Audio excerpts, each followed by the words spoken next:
ver mi presentación en un momentito. Listo. ¿La pueden ver? Sí, sí se ve y sí se escucha. Perfecto. Excelente. Ok, déjenme nada más cambiar las pantallas.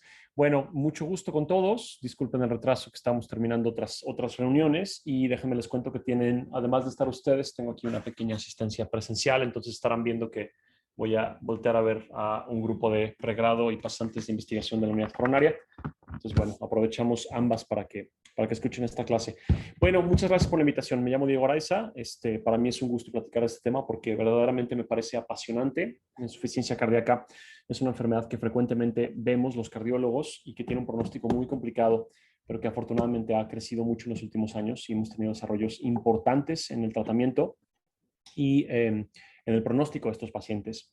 Entonces, para mí será un gusto poder platicar para ustedes de estos avances y dejar algún mensaje que ojalá haga con ustedes para pues, que alguno de ustedes se anime a ser cardiólogo en el futuro y que alguno de ustedes conozca y si en algún momento ven a sus pacientes con insuficiencia cardíaca, sepan por lo menos que tenemos muchas opciones para que puedan ser referidos a recibir esta atención. Bueno, entonces, en un caso clínico, frecuentemente encontrado en diferentes escenarios, en que seguramente muchos de ustedes van a ver, déjame fijar aquí nomás para el van a encontrar en sus prácticas clínicas cotidianas, en el internado, incluso en el servicio social, y que ojalá que aprendan un poco a qué se tiene que hacer con este grupo de pacientes. Entonces, se trata de Jesús, un hombre de 55 años, él vive en la Ciudad de México, tiene como antecedentes haber fumado durante 20 años, un paquete al día, suspendió en 2018 a consecuencia de haber tenido un infarto agudo del miocardio con elevación del segmento ST anterior, que lamentablemente no recibió terapia de repercusión. Él acude con ustedes para una revisión anual, no está particularmente sintomático, no está descompensado. Su único síntoma al interrogatorio es que tiene disnea de medianos esfuerzos, duerme con 2 almohadas y posiblemente es lo único que refiere. Cuando ustedes lo examinan, lo encuentran con signos vitales normales, con un poco de edema periférico y con algo de ingurgitación yugular, y él se refiere que ha estado así durante los últimos meses, ha estado estable entre comillas. Su terapia actual es a base de un IECA, enalapril, 2 veces al día, dosis bajitas, bisoprolol, que es un beta bloqueante, 5 miligramos una vez al día, toma diurético de asa, que es furosemide, una vez al día, y toma aspirina y atorvastatina para el control de su cardiopatía isquémica después del infarto. Entonces, los puntos que vamos a ver después de este caso clínico introductorio es los números en la importancia de la falla cardíaca, las causas en nuestro país, que tenemos ahora datos de buena calidad en este sentido, que ha producido el grupo de esta unidad coronaria, el abordaje de este grupo de pacientes, los logros en el tratamiento y las fallas y los retos que hoy tenemos y los mensajes importantes para ustedes. Entonces, vean, la falla cardíaca es un problema creciente y muy importante a nivel mundial. Se estima que 2% de la población total a nivel mundial tiene falla cardíaca. 2%, 2 de cada 100 personas, 1 de cada 50 que ustedes conozcan, tiene falla cardíaca. Es una enfermedad altamente prevalente. La incidencia, el número de casos nuevos, va creciendo año con año, particularmente en estas 3 potencias internacionales que nos hablan de diferentes estimados a nivel internacional en diferentes continentes. Quiero hacerles notar que el más alto, la mayor incidencia es en los Estados Unidos, posiblemente por la alta tasa de factores de riesgo cardiovascular que compartimos los mexicanos con nuestra contraparte americana. El crecimiento va a la alza porque nos hemos hecho mejores en el tratamiento de otras enfermedades. Hace algunos años los pacientes fallecían de infarto al miocardio. Hoy en día los rescatamos, les hacemos una angioplastía primaria. Hace algunos años teníamos estenosis aórticas intratables. Hoy les ponemos una válvula percutánea a través de una TAVI. Hace años los pacientes tenían una miocardiopatía y fallecían de TB. Hoy tenemos desfibriladores. Entonces, tenemos muchas técnicas que cambian las enfermedades y mejoran el pronóstico, pero desafortunadamente incrementan la sobrevida pagando el precio de incrementar la insuficiencia cardíaca. Entonces, cada vez es más frecuente. En México se estima que existen 2 millones de personas caminando con falla cardíaca. Esto es muchísimo, es un problema muy frecuente y creemos que tenemos más incluso que en los Estados Unidos a consecuencia de que tenemos más diabéticos, hipertensos y obesos que nuestra contraparte del norte. La mortalidad y el pronóstico es malo y es más malo que otras condiciones que potencialmente son más sensibles para ustedes, los que escuchan esta sesión el día de hoy. Vean, la mortalidad intrahospitalaria del diagnóstico de novo, o sea, un paciente que llega y tiene primer diagnóstico, solo por tener insuficiencia cardíaca en todos sus estratos, tiene una mortalidad en los primeros días de 4 a 7%. Esto es peor que una apendicitis complicada, por ejemplo. La mortalidad excede el 10% a 30 días y si nos vamos a 5 años es el 50%. Esta cifra es muy importante porque cuando hablamos de muchos tipos de cánceres, por ejemplo el cáncer de mama o el cáncer de vejiga o el cáncer de colon, no alcanzan estas tasas de mortalidad.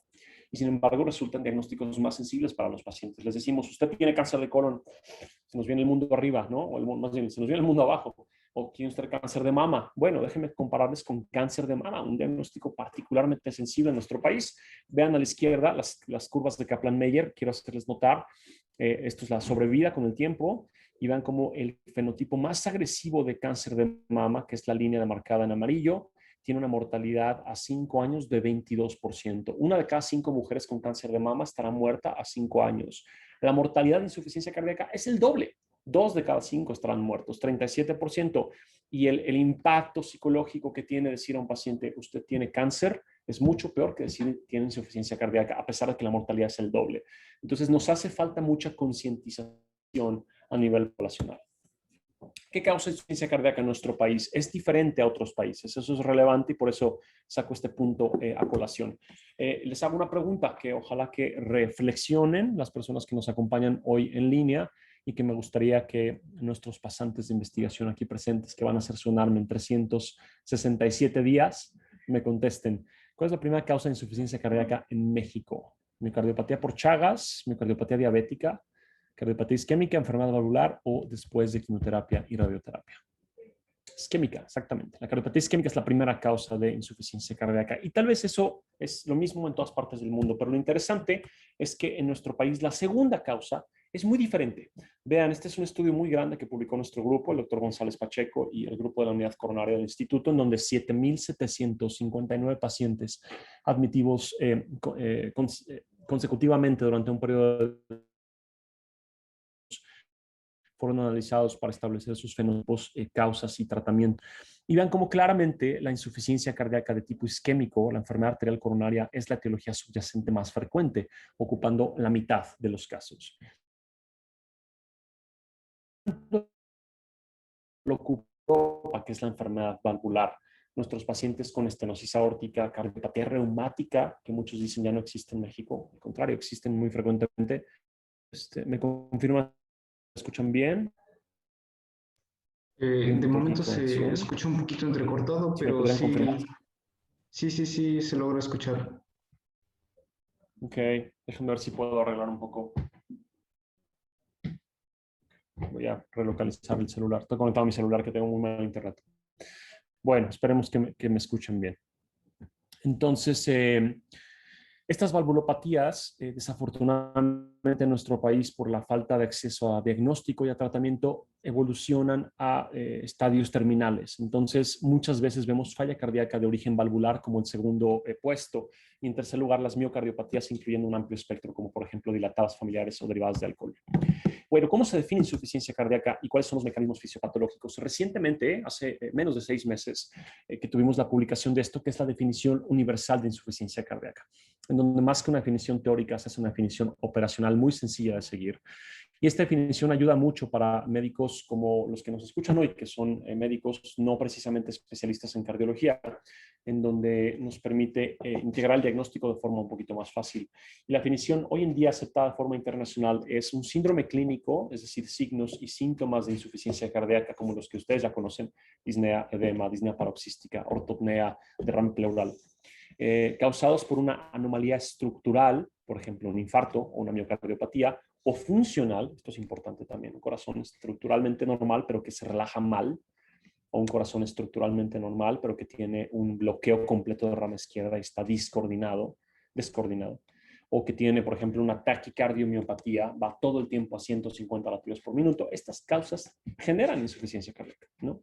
Entonces, el espectro de síntomas causado por anomalías estructurales o funcionales y corroborados por al menos uno de los siguientes: péptidos natriuréticos elevados, NT-proBNP, BNP, proBNP, ANP, cualquiera, o la evidencia objetiva de congestión pulmonar o congestión sistémica, una placa de tórax con congestión, un examen físico con ingurgitación yugular, como nuestro paciente. Eso es suficiente para hacer la definición universal de falla cardíaca.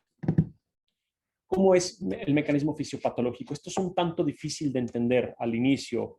Incluso para los pacientes es complicado porque muchas veces la presentación de falla cardíaca es edema. Los pies están hinchados. Y voy con usted y me dice que es el corazón, pero el corazón está acá y los pies están abajo, ¿no? Eso es frecuente en nuestros pacientes. Entonces hay que entender para poder sobresimplificar y explicarle a los pacientes qué es lo que está pasando. Entonces muchas veces la falla cardíaca, el modelo tradicionalmente conocido de falla cardíaca es el modelo de la lesión aguda por un infarto.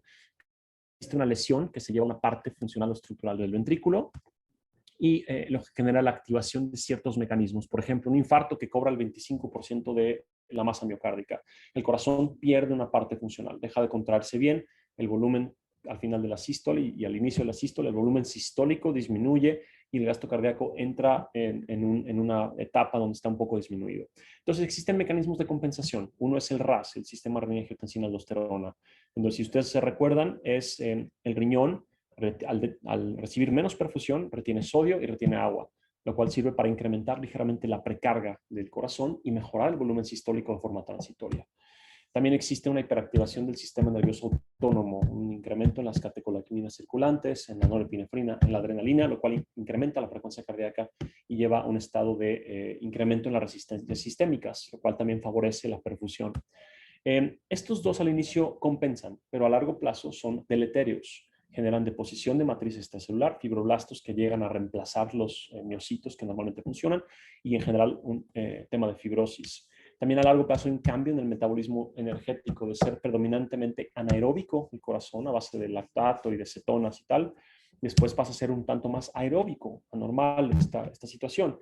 Esto en conjunto con la hiperactivación del sistema nervioso central, del sistema nervioso autónomo, genera disfunción sistólica y diastólica. Todo esto incrementa las presiones de llenado. Es un corazón que funciona a base de más agua, más sodio, que está fibrótico, que incrementa sus presiones y que genera congestión retrógrada. El corazón se relaja mal, los pulmones empiezan a llegar de sangre, de incremento en presión y extravasar agua con edema pulmonar, disnea y todas sus consecuencias. Al final esto incrementa los péptidos natriuréticos, que es otra vía que hay que conocer, y la vía de los péptidos natriuréticos es apropiada. Son péptidos que van en contra del sistema renin-angiotensina, hacen el opuesto. Es lo que uno tiene cuando ha tomado mucha agua, por ejemplo, ¿no? Los péptidos natriuréticos generan natriuresis, agua y sodio a la orina. Desafortunadamente existen incremento en niveles de neprilicinas, que son exopeptidasas endógenas, que cortan estos péptidos y los tornan no utilizables. Esta es la fisiopatología de insuficiencia cardíaca en una sola lámina. Y este es el modelo más típico. O sea, un paciente normal que tiene un infarto del miocardio con una zona necrótica, que al inicio solo la zona está demarcada, que puede tornarse aneurismática y expandirse, o que a largo plazo puede generar hipertrofia o incluso dilatación con falla cardíaca terminal. El resto del área, el resto del miocardio no se infartó, no tuvo muchos infartos, pero el resto se ve afectado por los mecanismos neurohormonales a largo plazo, que son tremendamente deleterios si no son bloqueados a tiempo. ¿Cómo diagnosticamos insuficiencia cardíaca? Ya vimos la definición, pero vean ustedes los recursos que tenemos. Vuelvo a nuestro caso. Era un paciente fumador con un infarto previo. Él venía con una revisión anual, tenía disnea de medianos esfuerzos, ¿no? Y además, de forma dirigida, encontramos ligero edema periférico e ingurgitación yugular. Entonces, viene, ¿cómo hacemos el diagnóstico de insuficiencia cardíaca? Criterios clínicos de Framingham. Criterios clínicos tomando en cuenta lo que significa cada signo y síntoma en cuanto a verosimilitud positiva y negativa, combinando estos criterios clínicos biomarcadores y resultados de ecocardiograma, poniendo un transductor de eco y viendo una fracción de expulsión del ventrículo izquierdo de menos de 50% tradicional, o ecocardiograma y radiografía. ¿Qué piensas que es la mejor combinación? Clínico, biomarcadores y eco. Qué bueno que estás haciendo aquí tu servicio. Es correcto. Bien, muy bien. Ya le había dicho las respuestas, ¿no? Es correcto. La combinación de los valores clínicos con biomarcadores y ecos, la forma en la cual hacemos el diagnóstico. Un poco obvia la pregunta después de la definición, pero déjenme contarles un poco cómo esto ha evolucionado. En los 70 se publica este artículo clásico, que es los criterios de Framingham, ¿no? Si se acuerdan, Framingham es este pueblo en Estados Unidos, en el norte de los Estados Unidos, en donde se hizo una corte de pacientes que fueron seguidos a largo plazo para establecer los factores de riesgo cardiovascular. Los investigadores de Framingham se empezaron a dar cuenta que algunos pacientes desarrollaban edema, disnea, todo lo que hoy conocemos como el espectro sintomático de falla cardíaca. Y lo que hicieron es, de su conocimiento, propusieron ciertos criterios empíricos para organizar estos signos y síntomas. Los criterios son los que ven en pantalla. Hay criterios mayores y menores que no vale la pena mencionar de cada uno de ellos, pero que incluyen, por ejemplo, tos nocturna, ortopnea o edema. Y la combinación de ciertos de estos exhibía cierta sensibilidad o especificidad. Quiero hacerles notar que era otra época. La falla cardíaca era muy diferente. Son 50 años atrás. Hace 50 años. Es un mundo de tiempo que ha pasado, sobre todo en los últimos 10 años. Y quiero ponerles la editorial que acompaña esta publicación, que publica el doctor Littman, David Littman, el de los estetoscopios. Dice, destaca que al poner estos criterios en práctica, se obtiene una considerable precisión para instituir el tratamiento ante la presencia de insuficiencia cardíaca y cuando no están presentes detenerlo. Sin embargo, también acompaña la editorial con la instrucción del paciente se confina a cama, se le da una dieta baja en sodio, se le da digital o digoxina y se le ofrece diuresis vigorosa y se acabó. No había mucho más para los pacientes. No teníamos nada. Cateterismos, ecos, biomarcadores, los recursos farmacológicos, MitraClip, desfibriladores, trasplante cardíaco, dispositivos de asistencia no existían. Les quiero hacer ver que era otra época, otro mundo, y los criterios de Framingham ya no resultan útiles 50 años después. Útiles para aprender, pero no tanto para poner en práctica. Y esta es la radiografía de un paciente con insuficiencia cardíaca en los 70. Es una placa típica, cardiomegalia tremenda, gran cefalización de flujo, edema pulmonar. Pero esta placa no es típica en los pacientes de hoy, no tan típica, al menos en los escenarios de primer nivel. Y por tanto, estos criterios se pueden equivocar. Vean, dos criterios mayores, ortopnea y crepitantes, hoy en día podrían ser una neumopatía intersticial por asbestos, ¿no? Dos mayores como edema agudo de pulmón y crepitantes podría ser una neumonía multifocal, paciente con COVID.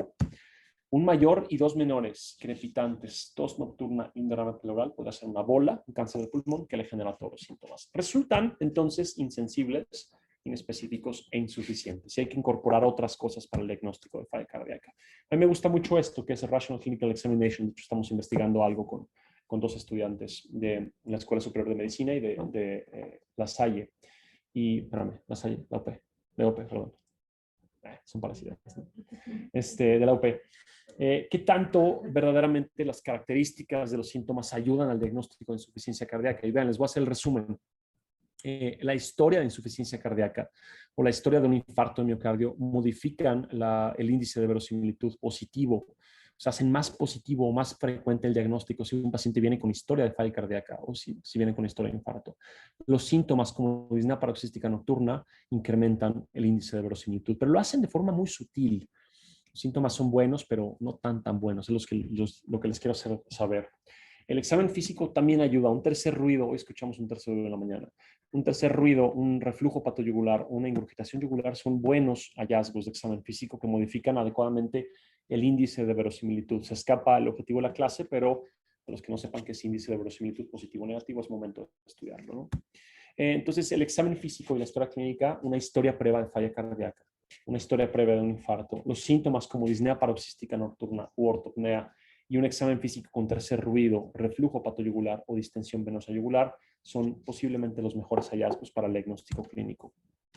Esta revisión que publicamos hace algunos años con el doctor Guadalajara, un clínico eminente de nuestro país, tratamos de hacer una apreciación crítica de lo que implica tener estos signos y síntomas. Y vean, si están presentes, existe un gran valor predictivo positivo. O sea, tenemos que un ápex desplazado, tocar el latido cardíaco en la axila y en el séptimo espacio intercostal del paciente, evidentemente traduce una gran cardiomegalia y es altamente específico con un gran valor predictivo positivo para decir el paciente tiene gran cardiomegalia y posiblemente insuficiencia cardíaca. Pero esto es tremendamente insensible. Sucede en 1 de cada 100, es lo que les quiero decir. Por el contrario, la ausencia de los signos, el no tener estertores, el no tener edema o no tener S3 modifica muy poco la posibilidad de la falla cardíaca. Es decir, en español, hay muchos pacientes que no tienen estos signos o síntomas y de todos modos tienen falla cardíaca. Entonces, el examen físico es muy específico, pero es muy poco sensible. Entonces, hay que tomar esto con mucha reserva. Es así que tenemos estudios complementarios que han venido a ser el diagnóstico más sensible, que nos permite detectar sobre todo formas más tempranas. Les decía, esta es una placa típica. Cuando estaba haciendo la sesión, mi mamá pasó por atrás y me dijo, híjole, qué falla cardíaca tan fea tiene este paciente. Mi mamá no es doctora. Es una placa típica de falla cardíaca avanzada, pero esto no lo vemos en todos los casos. Muchas veces vemos esto, una placa normal, ¿no? Sin edema pulmonar, sin cardiomegalia. Este electro también, mi hermano me dijo, ay, mira, tiene FA y sobrecarga sistólica y no sé qué, pero este electro puede ser de un paciente con falla cardíaca, pueden ser normales. Entonces, si bien hay una multitud de diferentes hallazgos, multitud de hallazgos anormales en el electro y en la radiografía, como cefalización de flujo, etcétera, podemos tener electros y placas relativamente normales. Y vean, nuevamente les resumo los hallazgos en números, en métricas. Vean, radiografía de tórax, 12 veces el índice positivo de verosimilitud si tenemos congestión pulmonar o edema intersticial. El electrocardiograma, posiblemente una nueva FA o nuevos cambios en onda T sean los más sensibles, más bien los que tienen mejor valor predictivo positivo. Pero ven ustedes los negativos a la derecha. O sea, básicamente no se mueve las posibilidades, a excepción de en ausencia de congestión venosa pulmonar. La negatividad de una placa casi normal o normal, o un electro normal, no descartan falla cardíaca. Esto es importantísimo y hay que utilizar otros métodos para ir más allá y establecer el diagnóstico. Entonces, las guías de práctica clínica estas ya son no actualizadas, pero no se ha cambiado el algoritmo. Las guías de práctica clínica, aquí me sale un aviso, tiempo restante de la reunión. Creo que alguien no pagó su licencia de Zoom, ¿no? Nos van a cortar. Espero que podamos acabar. Creo que no vamos a acabar. Las guías de práctica clínica nos dicen, hay que hacer lo que estamos haciendo hasta ahora, evaluar la historia, el examen físico y el electrocardiograma. Y si estos resultan sugestivos, entonces hay que confirmar con valores de péptidos natriuréticos o un eco que les había dicho al inicio. ¿Qué es esto de los péptidos natriuréticos? Bueno, ustedes posiblemente hayan leído las vías, pero ¿para qué los utilizamos? Los péptidos natriuréticos están normalmente presentes, son vías apropiadas que todos aquí tenemos en expresión continua. Son polipéptidos que se liberan a diferentes niveles, particularmente las aurículas, la aorta y a nivel cerebral. Estos péptidos se liberan en el estímulo opuesto del RAS, que es si se distiende la aurícula, si se distiende la aorta o si hay un exceso de sodio o presión en el riñón, incrementan la secreción de sodio y agua, dan natriuresis. Están muy incrementados en la falla cardíaca, porque el paciente tiene un exceso de sodio y agua. Entonces están extremadamente incrementados y por tanto son muy sensibles. La práctica totalidad de los pacientes con falla cardíaca, el 95%, tienen los péptidos natriuréticos elevados. Sin embargo, hay muchas otras cosas que generan péptidos elevados. Eso es relevante mencionar, es decir, son altamente sensibles, pero muy poco específicos. Un paciente con un infarto o que tiene enfermedad renal crónica o que tiene cualquiera de los estímulos fisiopatológicos que ustedes ven en pantalla, embolia pulmonar, síndrome coronario agudo, sepsis, COVID, FA, disfunción renal, hipertrofia del VI, etcétera, estos pacientes tienen péptidos elevados y no por fuerza tienen falla cardíaca. Entonces hay que tomarlos en el contexto de una buena probabilidad preclínica, hacer una buena clínica y no pedirlos al azar, porque un paciente al azar con TEP o un paciente con COVID podría tener disnea y péptidos elevados. Esto no significa que tengan falla cardíaca. Entonces hay que ser juiciosos con su uso, ¿vale? Y el ecocardiograma resulta como un estudio indispensable como el ecocardiograma resulta un estudio indispensable para la fenotipificación del paciente con falla cardíaca. Vean ustedes, aquí tenemos dos casos. Los dos casos son hombres en sus 40s. Los dos casos vinieron a la sala de urgencias con disnea, con plétora yugular, con edema periférico, con péptidos elevadísimos. Pero vean ustedes lo diferente que son los dos casos en cuanto a su fenotipificación. El paciente a la izquierda tiene un ventrículo izquierdo muy funcional, una fracción de expulsión alta, 50, 60%. Pero vean el tamaño brutal que tienen sus dos aurículas. Este es un caso típico de una miocardiopatía restrictiva. Causas: tuberculosis, amiloidosis, enfermedad de Fabry, Lyme, miocardiopatía restrictivas, enfermedades por deposición. Pronóstico muy diferente al de la derecha, que tiene un ventrículo izquierdo esférico y muy débil, con una FEBI muy disminuida, una aurícula no tan dilatada y tiene otro fenotipo. Este paciente tiene cardiopatía isquémica, miocardiopatía familiar, miocardiopatía por alcohol, chagásica, en fin, una multitud de otras etiologías, algunas de ellas curables, igual el de la izquierda. O el tercero, este paciente que tiene un ventrículo que el grosor es de 22 milímetros en cada pared. Y a pesar de que tiene un ventrículo muy hipertrófico y parecería fuerte, es un paciente que no se levanta de la cama, en un fenotipo hipertrófico, familiar, hipertrófico asimétrico, mutación de las cadenas de miosina, cadenas ligeras. Diferentes sustratos, pronósticos y tratamientos. Entonces hay que saber qué tipo de falla cardíaca es. Y hay tres fenotipos principales que se pueden entremezclar: restrictivo, excéntrico, dilatado, con disfunción diastólica. Puede haber muchas mezclas, pero hay que conocer los tres típicos porque de ahí partimos: hipertrófico, dilatado, restrictivo, para las causas, y además incorporar función sistólica, diastólica, valvular, volúmenes, esto que se llama deformación longitudinal, derrame pericárdico, entre otra multitud de cosas que nos da la imagen multimodal, ¿vale? Estoy viendo aquí un chat, déjame ver qué dicen. Si termina la sesión, entramos al siguiente enlace. Ok, enterado, lo voy a copiar.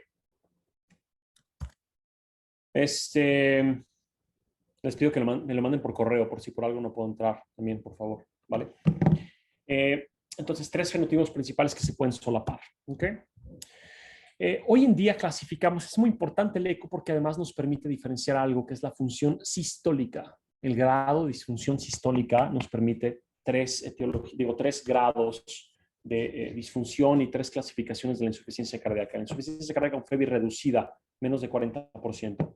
Insuficiencia cardíaca con disfunción sistólica ligeramente reducida, o antes rango intermedio, no actualizado esta diapositiva, perdón, tenemos una FEBI de 40-49%. Antes la llamamos rango intermedio, hoy se llama ligeramente disminuida. Y la insuficiencia cardíaca con FEBI preservada, más de 50%. Voy a hablar un poco de tratamiento. De hecho, no sé si quieran que nos mudemos de una vez a la sesión para que nos interrumpa. Aquí tengo como una ventanita. Si quieren, voy a dejar de compartir. ¿Les parece si nos vamos a la siguiente? Y ahí seguimos. Sí, doctor, por favor, ¿le envío por Gmail el enlace o aquí lo puede abrir? Ya le voy a dar clic aquí de una vez, ¿vale? Ya me cambio y ahí seguimos con el tratamiento, ¿va? Perfecto. Gracias. Gracias.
Aclaraciones. Por cuestiones de tiempo, no podré hablar de todo el tratamiento, ¿no?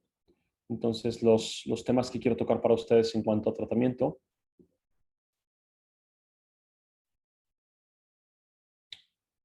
son los siguientes. Tratamiento, voy a hablar de tratamiento con insuficiencia cardíaca con FEBI reducida, que es donde más tenemos opciones terapéuticas. No vamos a hablar de ligeramente disminuida o preservada, porque tenemos pocas o son extrapoladas de la FEBI reducida. Solamente hablaré de tratamiento médico y no voy a hablar de dispositivos porque tenemos una multitud. No voy a hablar de cirugía o trasplantes porque no es el caso y evidentemente hay cursos de alta especialidad de esto. Entonces, solamente una breve introducción al tratamiento de la FEBI reducida de forma crónica. Tampoco hablaré de insuficiencia cardíaca agudizada.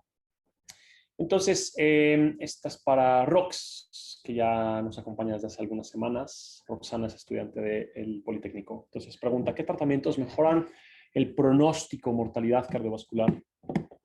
Insuficiencia cardíaca pero reducida. Diuréticos, digoxina y diuréticos, beta bloqueantes y diuréticos, ivabradina, digoxina, trimetazidina, los antagonistas de receptor dual de angiotensina y neprilicina, por la combinación de beta bloqueantes más IECA-Sarasarnis más ARM, que no sé ni qué es, más ISGLT2.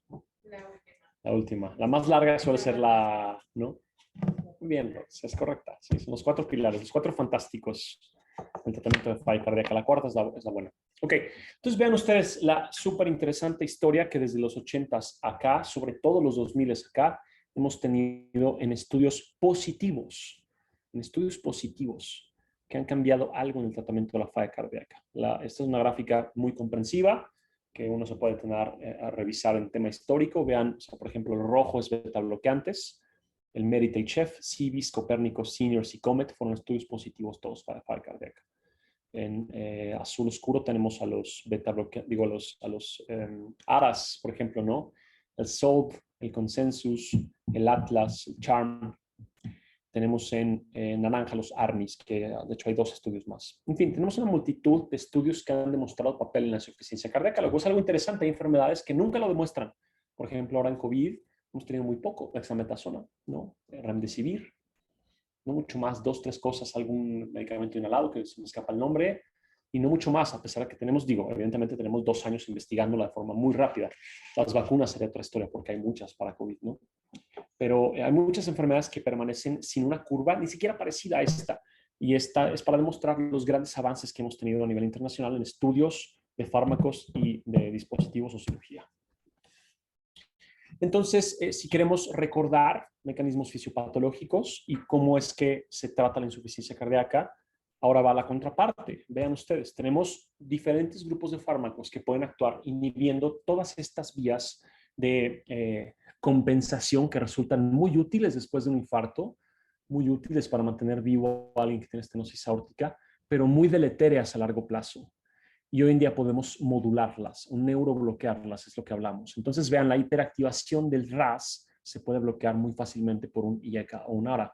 La hiperactivación del sistema nervioso autónomo, que son catecolaminas circulantes, puede verse bloqueada por un beta bloqueante. Este cambio en el metabolismo energético puede revirarse a lo habitual con un inhibidor del cotransportador de sodio glucosa tipo 2. Los niveles incrementales en neprilicina pueden inhibirse con un inhibidor de neprilicina de forma dual con el bloqueo del RAS, y la deposición de la matriz y el incremento de la matriz extracelular y la fibrosis pueden verse inhibidas con el bloqueo de la aldosterona. Entonces, tenemos muchas opciones terapéuticas que pueden revertir estos mecanismos inapropiados, ¿vale? No voy a hablar de cada uno de los grupos ni de las dosis porque no nos va a dar tiempo, pero sí les puedo decir el efecto combinado. El efecto combinado de, por ejemplo, triple terapia, que antes era el estándar, estamos hablando de un metaanálisis del 2017, hoy en día ya no es triple, hoy es cuádruple. Esto ha cambiado en 4 años, lo cual es muy rápido. Este estudio de 2017 ya está un poco caduco, pero vean entonces un metaanálisis en red en donde se evalúa el efecto de combinar un ARNI, que es un antagonista del receptor dual de angiotensina y niperlicina, más un betabloqueante, más un antagonista del receptor de mineralocorticoides. Los 3 tienen un efecto en reducción de mortalidad del 63%. Disminuyen la mortalidad a la mitad, cambian completamente la historia natural. Y ustedes tienen que recordar algo, cuando uno habla de disminución en la mortalidad, es la punta de un iceberg que se desprende de una multitud de efectos biológicos. Si alguien cambia la mortalidad es porque seguramente mejoró la capacidad funcional, la calidad de vida, los síntomas, las hospitalizaciones, la congestión, la caminata, el hambre, el ánimo, la capacidad productiva, una pirámide de efectos biológicos. Evidentemente uno cuando hace un estudio clínico tiene que elegir un desenlace. El más fuerte es mortalidad. Pero si mortalidad se ve modificada, la mayoría o una inmensa mayoría de estos desenlaces se ven modificados. Entonces damos triple terapia para que el paciente tenga mejor ánimo, menos hospitalizaciones, menos congestión, menos síntomas, camine más, trabaje más, sea más productivo, se hospitaliza menos y en general muera menos. Esto es muy importante porque es una terapia muy eficaz. Las recomendaciones ya están caducas, perdón, no he actualizado esta clase, la tengo que actualizar, pero hoy tenemos antes la idea de las guías de la práctica clínica en la Sociedad Europea de Cardiología. La última edición había sido 2016, tenemos 2021 publicados hace menos de un mes, y antes era un algoritmo muy vertical que nos decía si el paciente tiene síntomas, dale uno y luego dale otro y te vas muy lento. Hoy en día esto ha cambiado brutal y es un algoritmo mucho más horizontal en donde todos los pacientes tienen que tener los 4 grupos de fármacos, estos 4 fantásticos que hoy en día se conocen como las piedras angulares en el tratamiento de la falla cardíaca y fiebre reducida, que es todo paciente con falla cardíaca debería tener un beta bloqueante, un ARNI o en su defecto un IECA, un antagonista receptor de microcorticoides y un ISGLT2, porque los 4 han demostrado reducciones aditivas de mortalidad. Les voy a invitar a que conozcan esto, que es un documento mexicano. Esto viene de un documento mexicano en donde varios cardiólogos de diferentes áreas tuvimos el gusto de participar. Es el primer posicionamiento a nivel nacional de falla cardíaca con diferentes perspectivas de diferentes grupos de cardiología y líderes de opinión que se dedican a esto. Lo pueden consultar en el QR a la derecha. Y ahí tienen mucha información sobre todo lo que hemos platicado, incluyendo este algoritmo que es los pacientes deberían continuar con los 4 grupos de fármacos como primera línea. Tenemos una multitud de segundas líneas: desfibriladores, resincronizadores, mitraclips, revascularización, ivabradina, vericiguat, en fin, una multitud de cosas que podríamos dar. Esto ya está pareciéndose más en la quimioterapia, primera línea, segunda línea, etcétera, ¿no?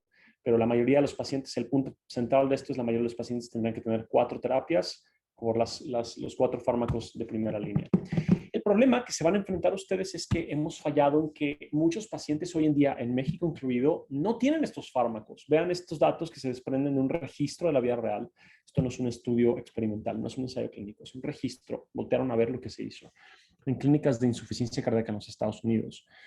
Y lo que nos habla es qué porcentaje de pacientes reciben tratamientos. Quiero hacerles notar el color naranja, que es sin contraindicación, pero que no recibe tratamiento, y en verde es el con indicación, que sí lo recibe. ¿Qué nos dice esta gráfica? Por ejemplo, beta bloqueantes. 66% de los pacientes en clínicas de insuficiencia cardíaca en los Estados Unidos reciben un beta bloqueante apropiadamente, pero 32% en ausencia de una contraindicación como bloqueo, bradicardia, intolerancia, no lo reciben. No tienen contraindicaciones, pero no se los dan. ¿Por qué? 1000 razones. No hay dinero, no se lo quiero dar, inercia terapéutica, no me lo quiero tomar, un montón de cosas. Cuando es un tratamiento que se ha demostrado consistentemente, mejora la mortalidad, mejora la expectativa de vida, mejora los síntomas, mejora las hospitalizaciones, y es la misma historia para todos los otros. Ojo, estamos hablando de clínicas de insuficiencia cardíaca en donde hay staff, enfermeros y enfermeras registrados, especialistas en cardiología, especialistas en falla cardíaca. Esto es muy diferente de lo que podríamos ver en un centro de salud, en una región marginada de nuestro país, ¿no? Donde claramente esto es peor. Y lo peor es que estos pacientes, cuando inician las terapias, se mantienen mal tratados y mal dosificados. Puede saltar por ánimo de tiempo. Esto tiene consecuencias. Vean, un paciente que tiene cuatro terapias, los 4 grupos de fármacos, recibe un ARNI, recibe un betabloqueante, un ARM y recibe un ISGLT2, tiene una mortalidad al año de 10%. Si nosotros no le damos la espironolactona, que cuesta genérica en México 40 pesos, le damos 3% de mortalidad, excelente. Si no le damos un Lopresor R, perdón por la marca, un succinato de metoprolol, que en México cuesta 240 pesos el mes, le regalamos 4.8% de mortalidad más. Si no le damos un Ramipril, le regalamos 4.4, que cuesta 70 pesos. Y si no le damos los 570 pesos de tratamiento mensual, que es difícil para muchas familias, hay que reconocerlo, pero este esquema económico es accesible para muchos. Si no se los damos, estamos duplicando su mortalidad. Vean, el que recibe las 3 terapias tiene mortalidad al año de 10, el que no la recibe ninguna tiene 22. ¿Quién quisiera ser ustedes? Esto es muy obvio, ¿no? Doble de mortalidad por 3 fármacos mensuales. Esto es posible y asequible en la mayoría de los escenarios. No hay que tener un exceso de dinero para comprar tratamiento de falla cardíaca, hay que solamente saber elegir los fármacos.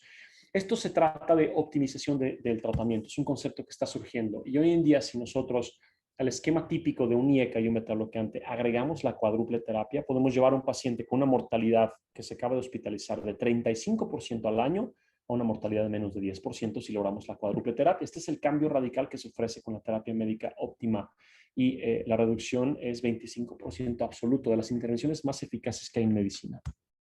Entonces, vean el beneficio putativo de que un paciente logre la cuádruple terapia, un ISGLT2, un ARNI, betabloqueante y un ARM, es ganar 8.3 años. O sea, hay que comunicar bien las cifras a los pacientes y cuando les decimos, si tú logras la cuádruple terapia mantenida, vas a vivir 8.3 años más que lo haría una persona que solamente se mantiene, no sin tratamiento, no es con placebo, es una persona que se mantiene solo con IECA y betabloqueante. Entonces, esto es muy eficaz. El problema es que el ARNI y el ISGLT2 son costosos. Entonces, alcanzarlos podría ser un reto en la práctica cotidiana en escenarios de bajos recursos como lo es la mayor parte de nuestro país, ¿vale?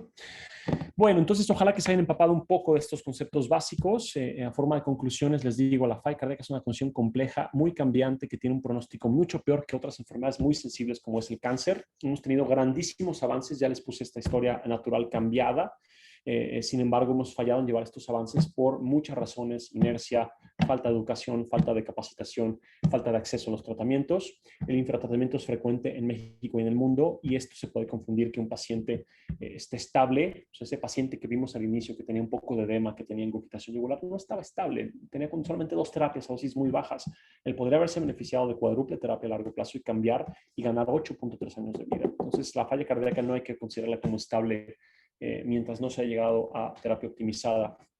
Por tanto, esto es fundamental, lograr agregar un ARNI o un IECA, un ARM, un ISGLT2 y un beta bloqueante. Y los nuevos estatutos de diferentes sociedades nos hablan de que estos 4 pilares tendrán que estar en un periodo no mayor de 4 a 6 meses. Les agradezco mucho por su tiempo y ojalá que tengamos una pregunta. Solo podré contestar una porque tengo que estar en otra clase en 5 minutos y me faltan como 500 metros de caminata. Entonces, escucho la primera pregunta que salga por ahí y las preguntas de aquí en persona, si es que las hay, las contestamos mañana, ¿va? Muchísimas gracias por la invitación.